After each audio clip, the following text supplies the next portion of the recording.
We're going to be discussing in this video section 10.4. We're doing section 10.4 after section 10.2. We'll come back to section 10.3 and section 10.5 at the end of the unit for chapter 10.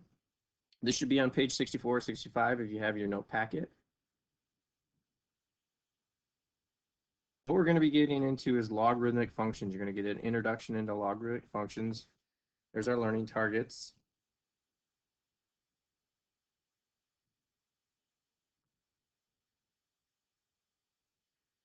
And this should be page 69. What we have on page 69 here is a review of what we've learned with our exponential functions. For this particular exponential function, they're using a base model of 2 to the x power. This is the table for 2 to the x power. So as you see, this would be 2 to the negative third. This would be 2 to the 0. This would be 2 squared. Our input being the x. As we see, we talked about our characteristics in our last section, in section 10.2. And we have our domain, range, x-intercept, y-intercept, and our horizontal asymptote. All of these remain fixed in terms of characteristics for all exponential functions that take the form of b to the x power. It is now whether it increases and its end behavior that changes, and whether it's growth or decay.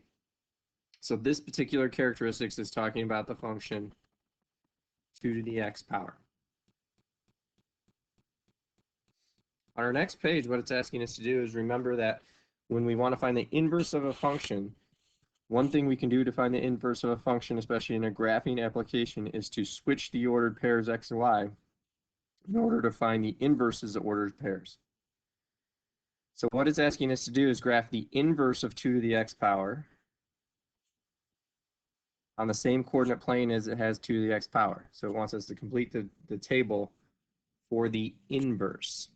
So what we need to do is be able to look back at our previous table and literally switch these ordered pairs. So we would now have a y value of -3 instead of an x value, and an x value of 1/8. So in the inverse, we would input 1/8 and get out -3. We had a -2x value with a 1/4 output, and we switched those in our inverse. We had a -1 value and a 1/2 input. We had a 0 input with a 1 output. Notice again, I'm just switching every x and y following our rule for inverses. When we input a 1, we got out a 2. When we input a 2, we got out a 4. When we input a 3, we got out an 8.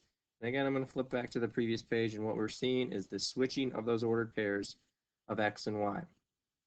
Now, when we graph these, you're going to see some of these are going to be a little bit more difficult to graph than others. The 1/8 -3 is going to be difficult to be exact with. The 1/4 -2, sliding over just a little bit. The 1/2 -1 can get a little bit better idea of that. 1 0 instead of 0 1. 2 1, 4 2, and 8 3. I'll do my best now to draw the function. That is now our inverse. Question on number 2, analyze the characteristics. Is the inverse of 2x a function? Explain your reasoning. I'm going to allow you to answer this on your Ed puzzle right now.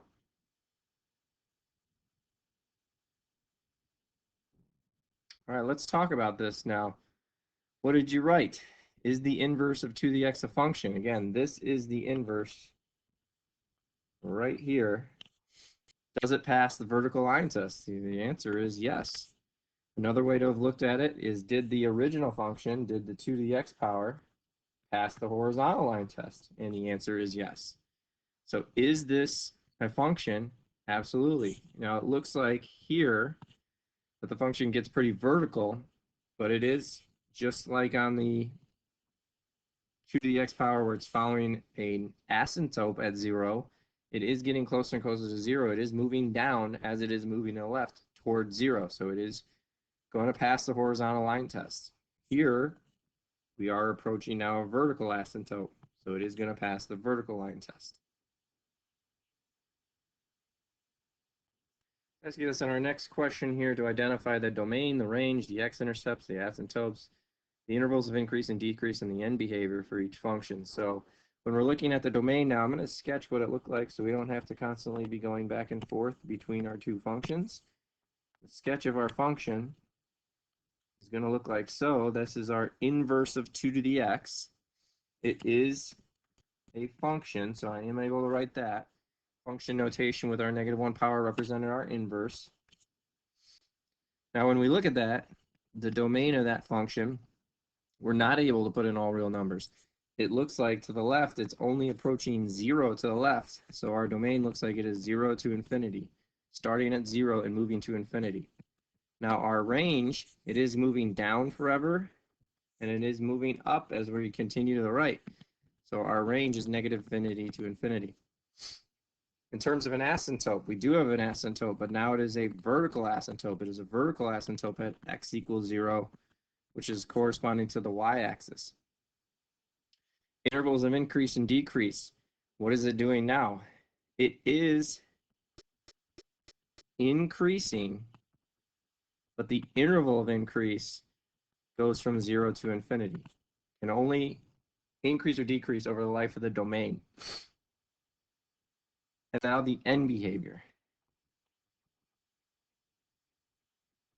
Can I say as x approaches -infinity? And my answer is no, I cannot say as x approaches -infinity. What I need to say is as x approaches 0. Because as it's moving, if you're looking at the graph moving to the left, it's not approaching -infinity, it's approaching 0. As x approaches 0, the function is going down to -infinity. As x approaches positive infinity to the right, the function is going up and it will go up forever. So what you want to do now is take a minute to maybe think about how these characteristics have changed from our original function of 2 to the x power. How do these relate to one another? And that's what we're going to be asking on our next page. So what do we notice about the domain and the range of the exponential function and its inverse? What we should be noticing is that they are switching. For 2 to the x power, the domain was all real numbers, and the range was 0 to infinity. But now for the inverse of 2 to the x power, the domain is 0 to infinity, and the range is all real numbers. You see that switching. What do we notice about the asymptotes? Again, 2 to the x power had a horizontal asymptote at y equals 0. What are we seeing now? It's a vertical asymptote at x equals 0. So it has changed from horizontal to vertical, changed to opposite directions.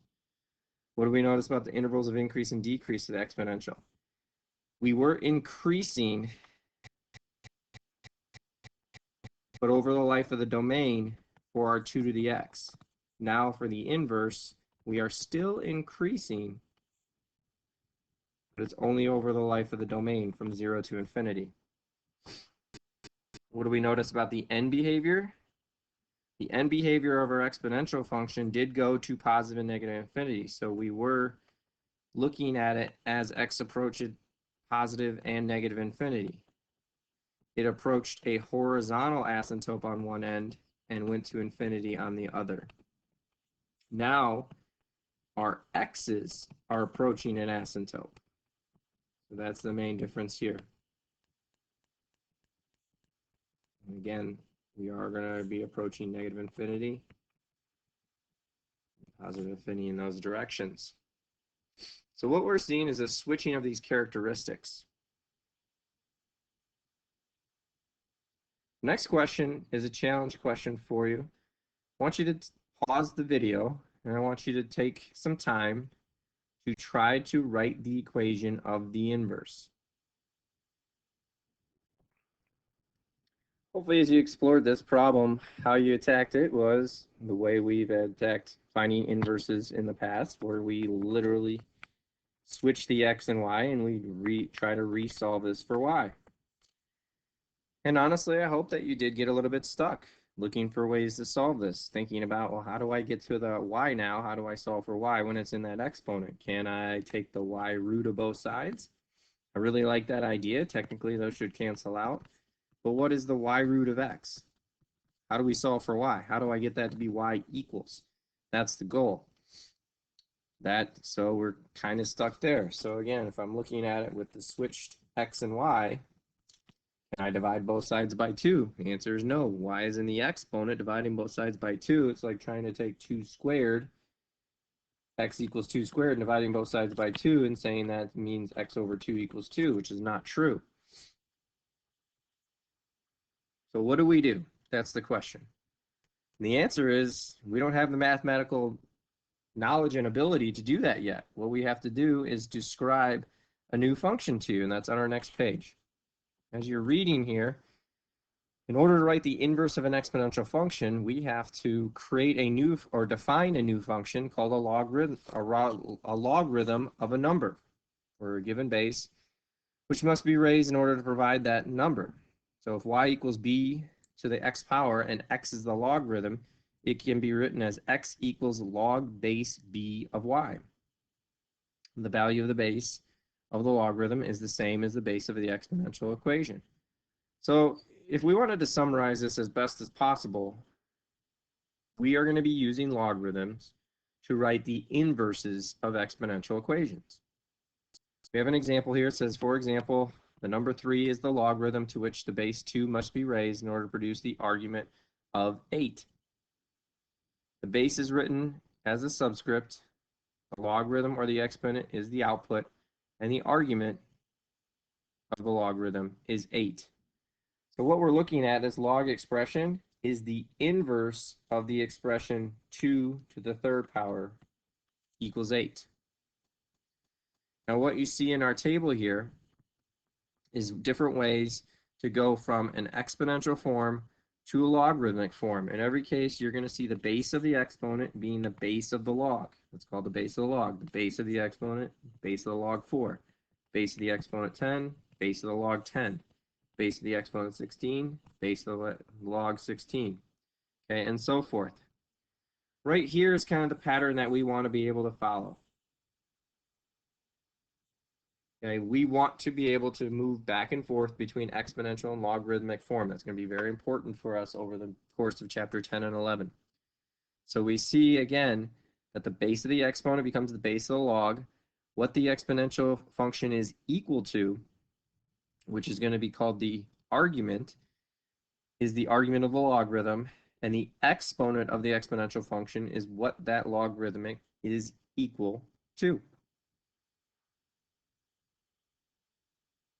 And other ways that you could see this is you tend to see log base b of x equals y goes to b to the y power equals x. And you see the double arrow because we need to be able to go back and forth between the two ideas.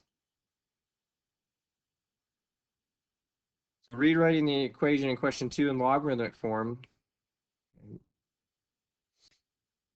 what we would need to do is instead of switching our x and y and trying to resolve for y, we take the function as it is and we rewrite it as a logarithm. So we rewrite it log base 2 of the argument of y equals x. Make sure I cut this. We need to reverse.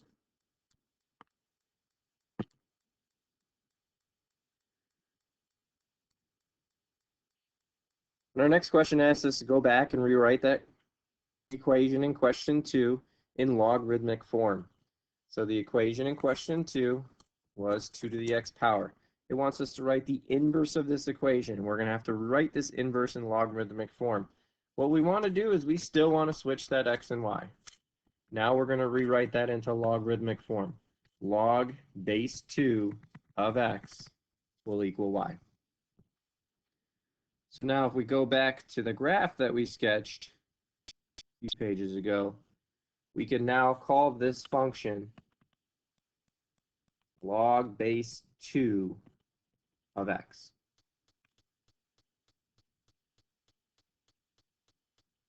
So to summarize now, our function 2 to the x power as an inverse function of log base 2 of x.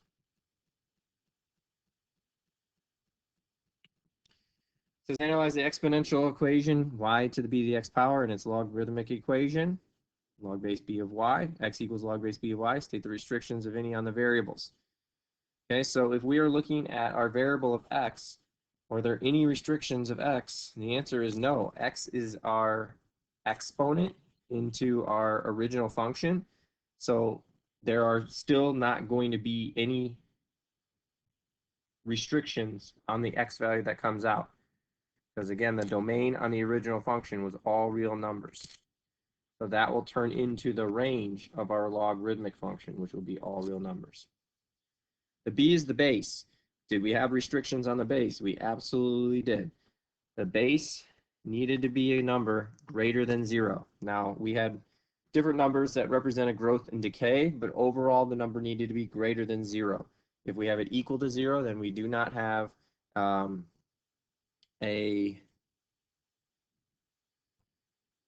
exponential function.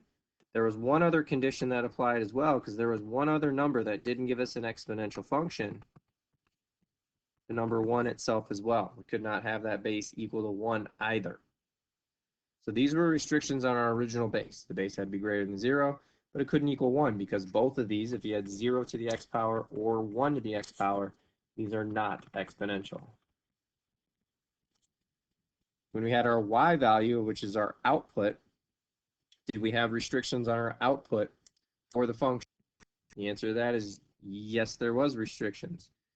Remember, the range of our original, the y is going to represent the range, and the range of an exponential function was 0 to infinity. So are there restrictions for your y values? Absolutely are. The y value has to be greater than 0. So your argument next to a logarithmic will never be negative. This value will not be negative. These are restrictions that will carry through. To emphasize the point, I'll write this again, log base b of y. There are no restrictions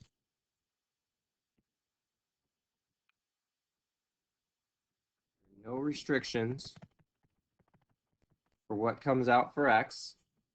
The b value has to be greater than 0 and cannot be equal to 1. And the y value, or the argument, I should say, has to be positive. And those are restrictions on our logarithms that will carry throughout our work in both chapters 10 and 11. We're going to move on to problem number 2 now. It says a logarithm by any other name. What we're looking at is another logarithm, but it's a more base logarithm of b to the x power. You see that it is giving us inputs and it's giving us what the output would be as an expression in terms of b. It wants us to write an equation for what the inverse of b would be. So what we could do is look at y equals b to the x. We could switch that. And the only way to write the inverse now is rewriting it as a logarithm. So it would be log base b of x, and that would equal our y, or our inverse. Do we think the exponential function is invertible? The answer should be yes. One major reason why is an exponential function, whether it's growth or decay, they all pass the horizontal line test. If a function passes the horizontal line test, then it is invertible.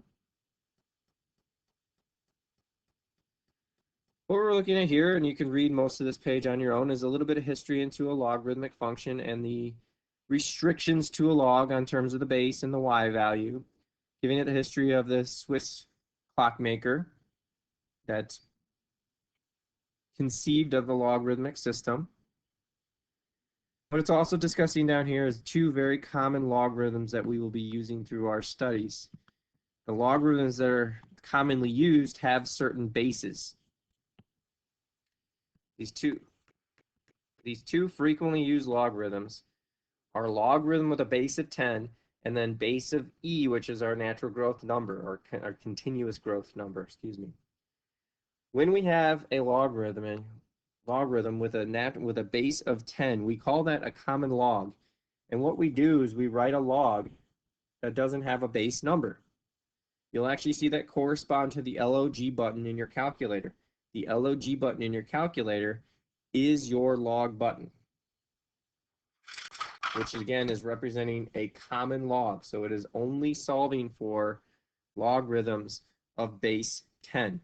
If I look at my calculator, we're looking at a logarithm. Oops. We're looking at a logarithm underneath the x squared, and that is program base 10. And what's interesting about that is the second function of that button is 10 to the x power. 10 to the x power and common logs are inverse operations. When you look at your base e, that's written in a totally different way. It's written with a ln, which stands for natural logarithm.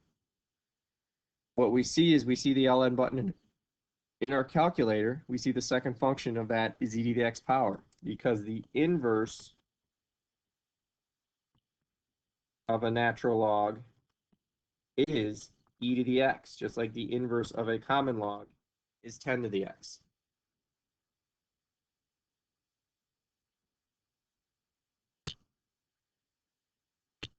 What we're looking at now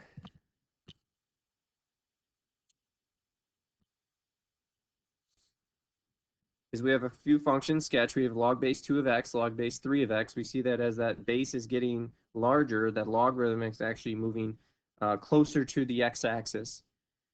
We were trying to also graph log base 10 of x and natural log of x. Remember, natural log of x is log base e of x. Remember, e is equal to about 2.71. So where's that going to fall? That's going to fall between 2 and 3, but again, it'll be closer to 3. Now, one thing that I hope you have realized is the fact that all logarithmic functions will pass through the point 0, 1. Remember, we said that all exponential functions pass through the ordered pair 0, 1, the y-intercept of 0, 1, because when you input into an exponential function, when we input 0 to the input, we're always going to get a 1 out for the output.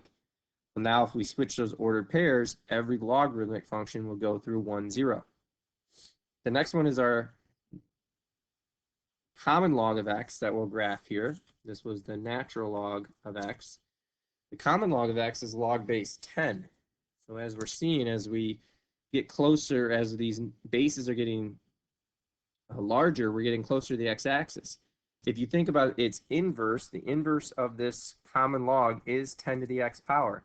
If I do input a 1 into that 10 to the x power, I get out 10. If I reverse that ordered pair, I get 10, 1. So that is going to pass through 10, 1.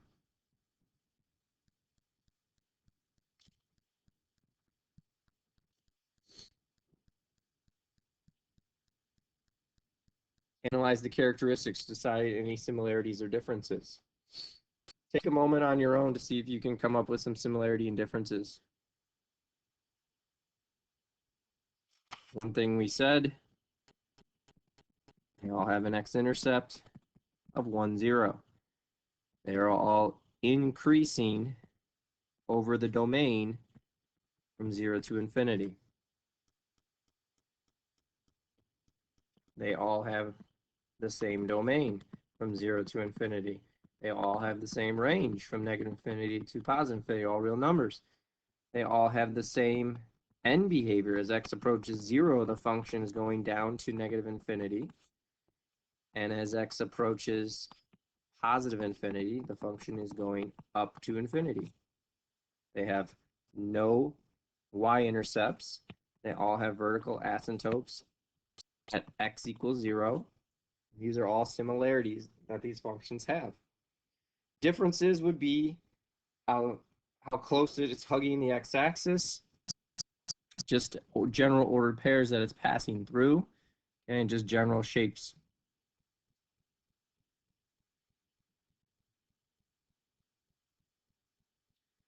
I want you to try these two on your Ed puzzle.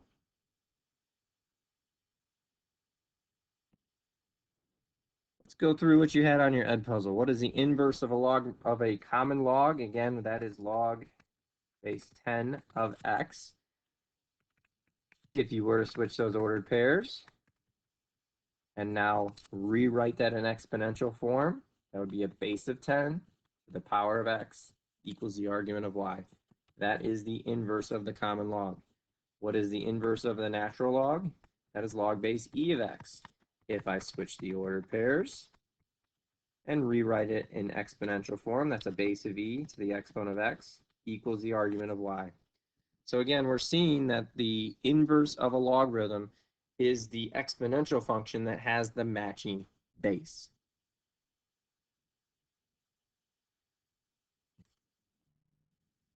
We're going to skip problem 3 here and move on a few pages ahead to where it says check for student understanding.